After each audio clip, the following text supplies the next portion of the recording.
سلطان ابراهیم ادهم یکی از اولیای خداست. شخصی آمد پیشش که ای دوست خدا، سوال دارم، جواب سوالم را بدهید یا مرا نصیحت کنید و برای من پند و اندرز بیان کنید و مرا متوجه بسازید. حضرت ابراهیم ابن ادهم گفتم چی مشکلی داری؟ گفت که من نفسم مرا به سوی گناه می کشاند، نفسم مرا عادت به گناه داده و گناه می کنم، مرا نصیحت کن. حضرت سلطان ابراهیم ادهم چی زیبا می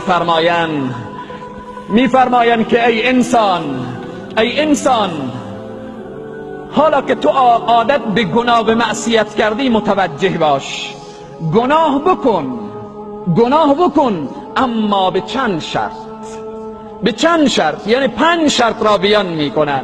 حالا هر کس دوست داره که گناه بکنه با این 5 شرط. این شخص گفت که ای اولیای خدا بگو این 5 شرط چگونه شرطایی است برای من بیان کن. گفت فقط گناه کن با چند شرط. شرط اول اینه وقتی که میخواستی گناه کنی برو در جای گناه کن که خدا تو را نبیند. به جای گناه و معصیت کن که خدا تو را نبیند. اجازه داری برو گناه کن اما به جای گناه کن که خدا نبیند.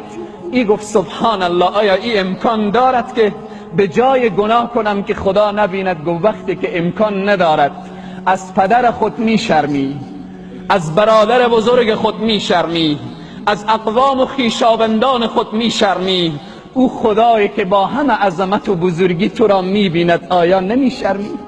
آیا شرم نمی کنی؟ شرط دوم را بشنو. زمانی که گناه و معصیت برای تو آماده شد در جای گناه کن که ملک خدا و زمین خدا نباشد. برو جای گناه کن که از خدا نباشد. گفت سبحان الله، هر جا برم مال خداست، هر زمینی قرار بگیرم زمین خداست. گفتم پس چگونه میخواهی گناه بکنی؟ اگر چنین جای پیدا کردی برو گناه بکن. شرط سوم، وقتی که میخواستی گناه کنی از روزی پروردگار نخور، از او خوردنی و نوشیدنی به آب و غذایی که خدا برای تو داده نخور. گفت سبحان الله، هرچی من میخورم و مینوشم همه از خداست. شرط چهارم، گفت زمانی که میخواستی گناه بکنی با این شرط گناه بکن یادتو بیایه که به صحرای محشر فرشتگان عذاب تو را گرفتن و به طرف جهنم میکشانن، خود را از چنگال او فرشتگان نجات بده. گفت سبحان الله، من طاقت و قوت و قدرت فرشتگان را دارم. گفت پس وقتی که قوت و قدرت فرشتگان را نداری چرا گناه میکنی؟ شرط پنجم، اگر گناه میکنی به چند شرط گناه کن. شرط پنجم این است وقتی که نامه اعمال تو را به صحرای محشر به دست تو دادن و برای تو گفتن که تو این گناه و معصیت را کردی، آنجا انکار بکن و بگو من نکردم. آنجا انکار بکن، آنجایی که و تشهد ارجلهم بما كانوا یکسبون.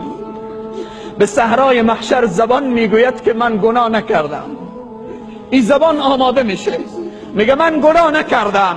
الیوم نختم علی افواههم، در روز قیامت روزیه که بر این دهن مهر نهاده میشه.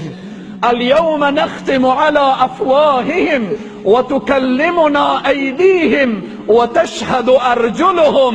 این دست شهادت میدهد که تو چنین گناهی نکردی. و تشهد ارجلهم، پا شهادت میدهد که آیا چنین گناهی نکردی. الیوم نختم، امروز دهن حرف نمیزند.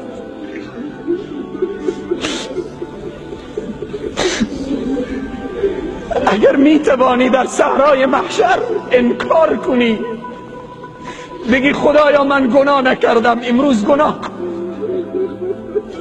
سروران عزیز و بزرگوار،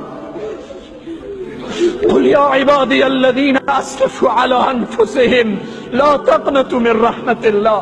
همه ما گناهکاریم.